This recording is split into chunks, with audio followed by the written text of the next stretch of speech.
Hi, my name is Jason. I work at All Out Bikes, and today what we're going to be doing is we're going to be showing you how to remove some of these non-removable freewheels from these old school BMX bikes. And whenever I say non-removable, most freewheels actually have special tools like this that actually fits into the little crevices, basically the little sockets for the key to actually fit. So this tool fits in here and you're actually able to remove the freewheel. This freewheel does not have that option. So what we're going to be doing is we need to get a couple of supplies. So what you need is you need 2 magnets. You need a punch, or you can use a number 2 nail, I think it is, and you need a hammer. So the first thing that we're going to do is we're going to get this punch right here, and you'll notice these little 2 holes right here. Now this is not to remove the freewheel. What this is this is actually keeping the freewheel in one piece. It's multiple pieces combined, and this is what keeps the bearings in place and the pawls in place. So we're going to get this punch and we're going to actually put it in one of these holes, and we're going to actually hammer this in a clockwise manner.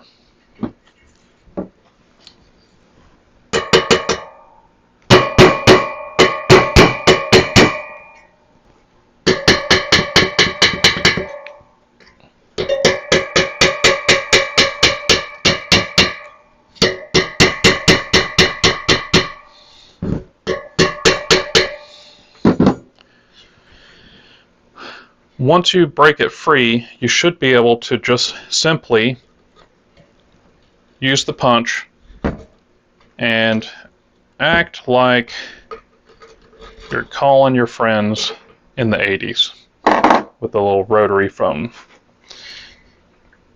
Okay, so we're going to go ahead and remove this.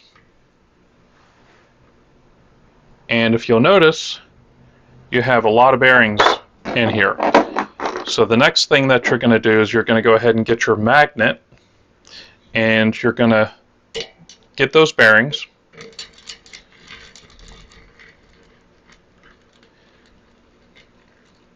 And we're going to be putting this aside so that we don't get them mixed up with the other set of bearings underneath. Now I'm going to go ahead and put this rag underneath the wheel, and whenever I go to remove this, several bearings are going to be falling onto the table, and this is a soft rag and it should keep the bearings from rolling away. Just like that.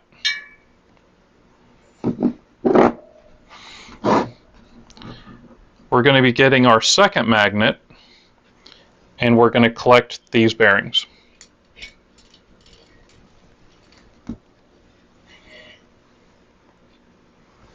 And we're going to get these down here.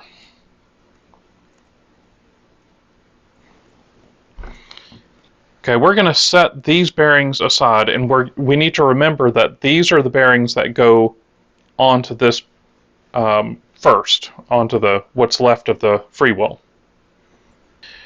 The next thing that we're going to do, we need to remove these special spacers. Do not misplace these spacers. Those are very important. And then we've got the pawls right here. We're going to actually remove the pawls so that they don't get damaged with this next step.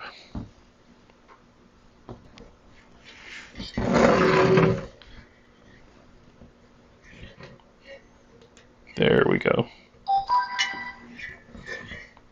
Okay, now for the next step.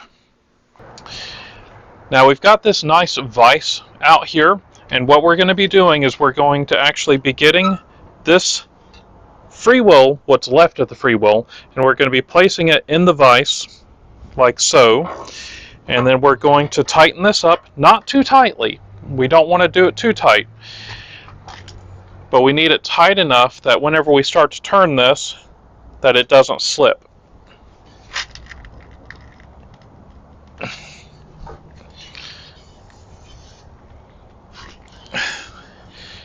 And then once it starts breaking free, I'm going to back off on it just a little bit because I don't want these threads damaged on this wheel.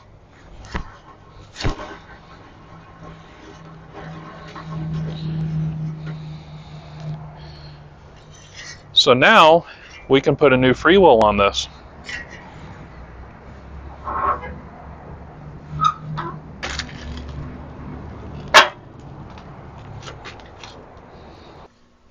Now that this freewheel has been removed from this wheel, I would suggest replacing it with a actual good freewheel, something that you can actually use a tool to remove. And there's several freewheels out there that actually have that option. If you actually see the little 4 points right here, you can actually use a tool to remove it.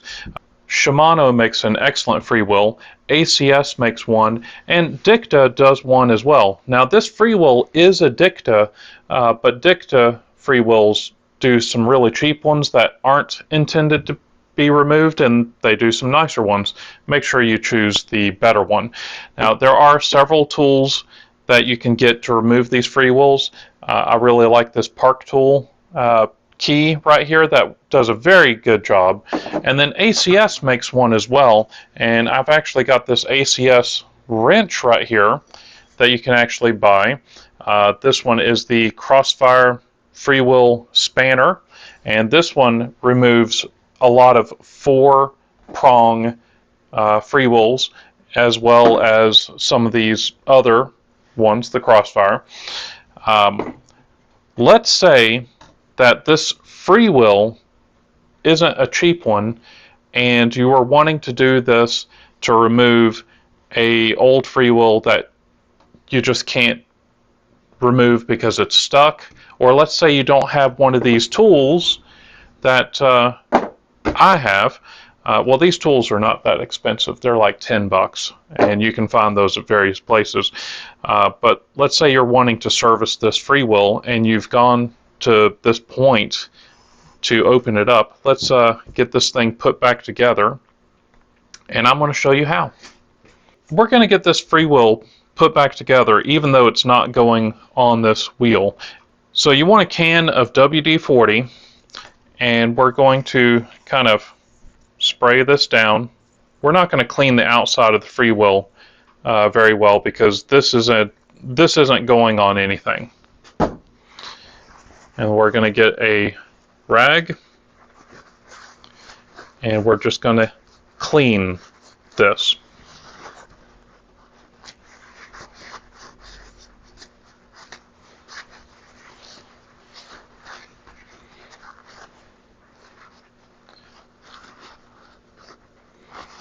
Okay, that's looking fairly good.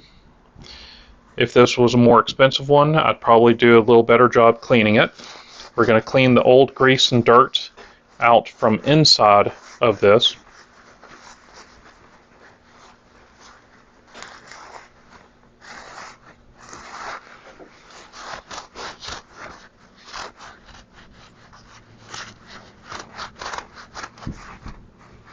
Like that. Now, remember, these bearings go on the top, whereas these bearings actually go on the bottom. Now there's a trick. Let's go ahead and clean these bearings right here. So remember, these are the bottom ones, and I'm just going to kind of cup my hand under the towel here, and I'm going to use my finger, and lost 2, but my magnet was nearby. Okay, so that's cleaned up. I'm going to use some White Lightning crystal clear grease to do this job.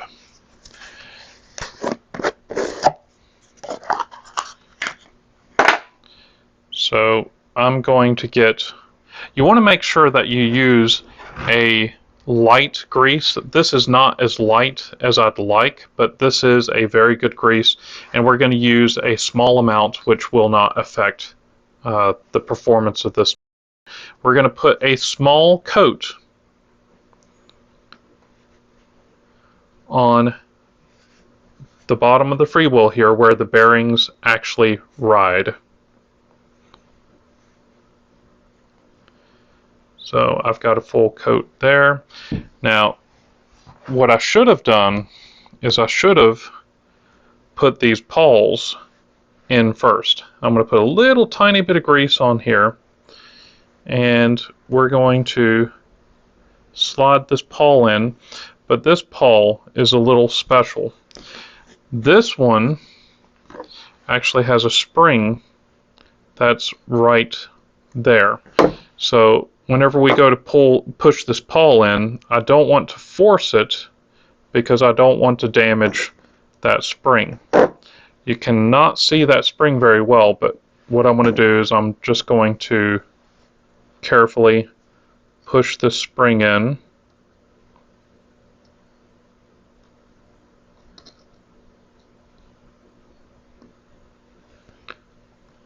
And yep. See, that did not work because that pawl popped right back out. So we need to be a little, there we go. So we've got that pawl in place. Wipe this pawl clean. We're going to put a small amount of grease on this one. Very small.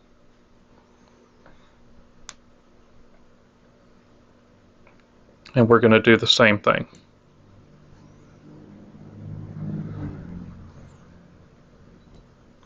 We're going to start to install the pawl. And then we're going to be very careful on this spring. This is a very unusual Freewheel. I've never seen one quite like this. Normally the springs are much easier to deal with.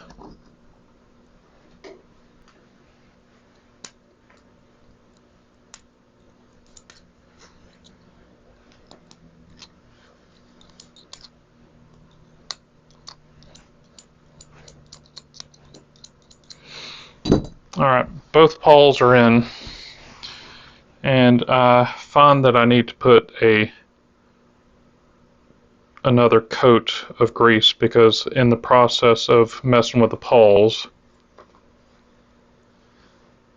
some of that grease got wiped off. And this grease is very important because we're going to be putting these bearings on the grease. So we've got 2,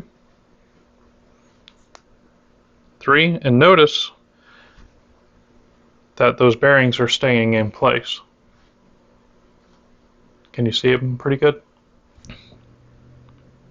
So let's start counting. That's 5, 6, 7, 8. We're going to see if there's a big difference between the top and the bottom. 9, 10.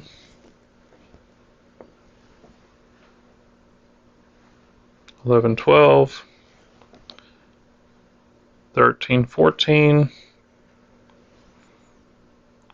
15, 16. 17, 18. 19, 20.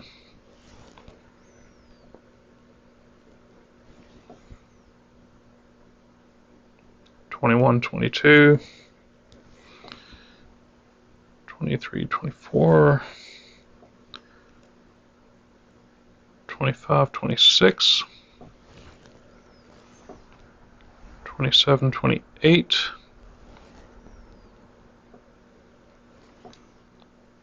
29, 30.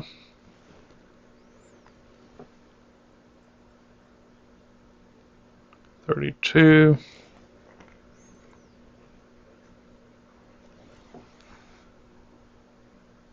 34, 36, 38,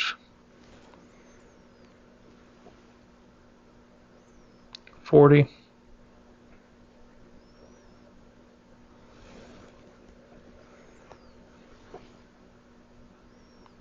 42, 44. So we've got a total of 46 bearings on the bottom here.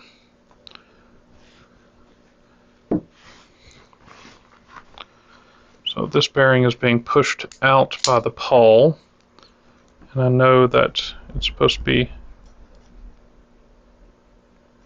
underneath that pawl.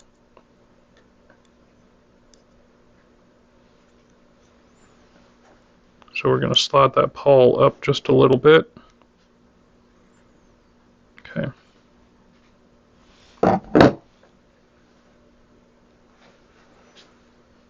Okay.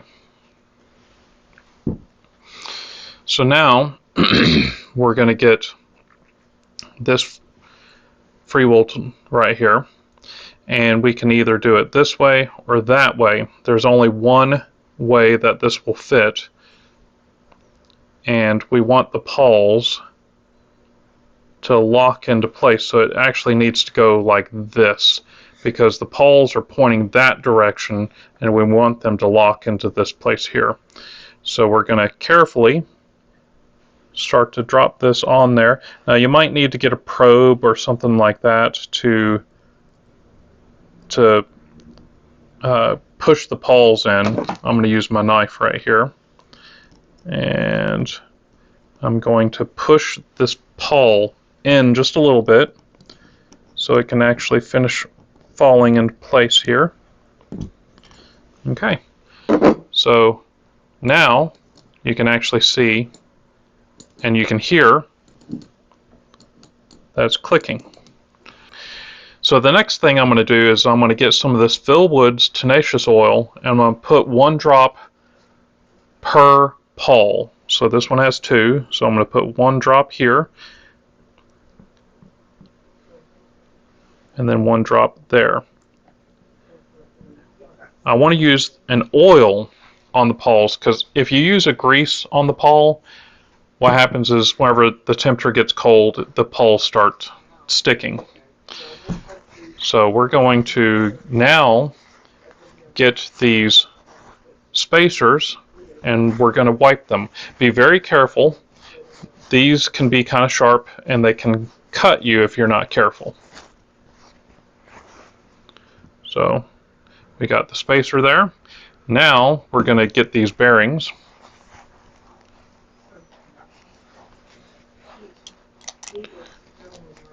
And we're going to clean this.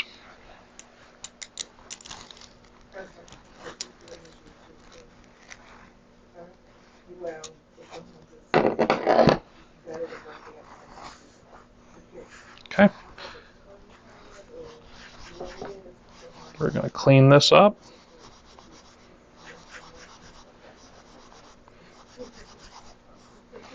Okay. The next thing I'm going to do is I'm going to put a small amount of grease on the top here.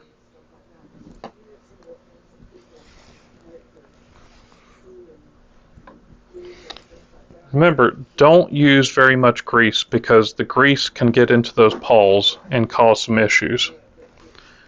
Very small amount.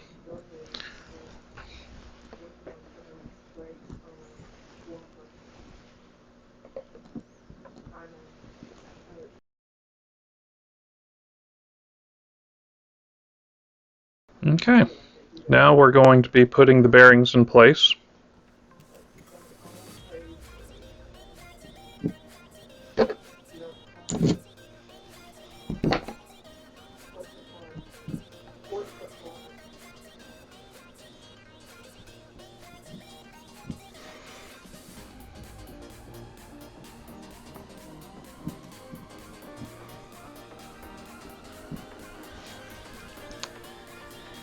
And I hear Andrew is on the phone. How you doing, Andrew? I know you don't watch these videos very much, but maybe you'll see this. Andrew has a bike shop in New York, and he calls every once in a while for like vintage parts or hard to find parts. And he knows that I've got a lot of hard to find parts, so he'll give me a call every once in a while. And I'd give him a shout out, except I can never pronounce his the name of his shop. And I'm on the spot here, sorry Andrew. The name of the shop is actually, oh man. Give me a minute, let me get these bearings put in.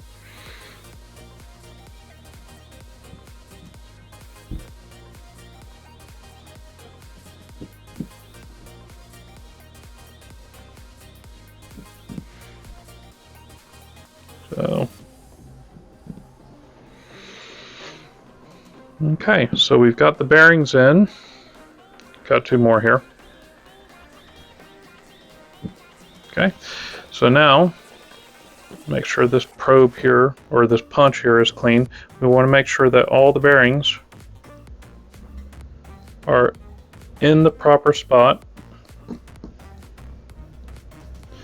Oh darn, I forgot to count to see if there was a difference. I'll go ahead and tell you. Frequently there is a difference in the top and the bottom, and it probably doesn't affect the Freewheel as far as which one is on the top or the bottom.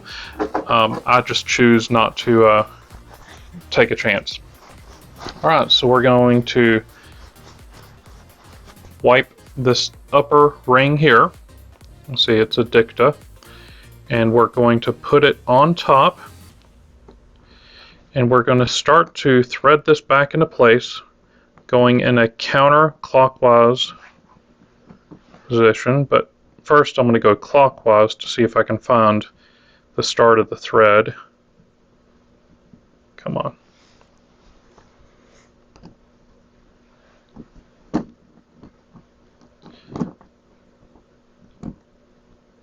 Okay, there we go. I felt it snap into place. And then you're going to proceed to tighten this back up.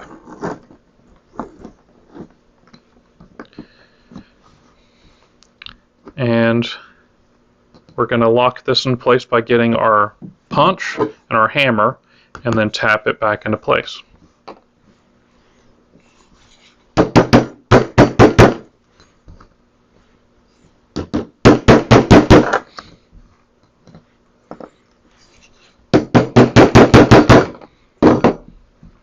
And there we are.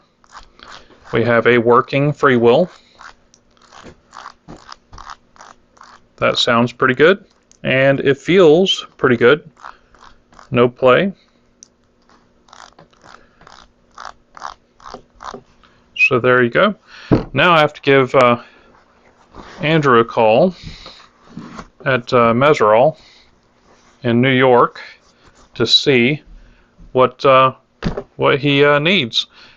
So there we are. We have a working Freewheel. Just remember, this Freewheel is not worth repairing, okay? Do yourself a favor, spend the money, get a better Freewheel, something that you can actually easily remove and put back on. Well guys, that's how you actually remove a non-removable Freewheel and put it back together. So I hope this was helpful to somebody out there. If you did enjoy this, please leave me a big thumbs up. Don't forget to tell your friends. Check out some of the other videos on the corner of the screen. Don't forget to subscribe, and we'll see you next time. Thanks.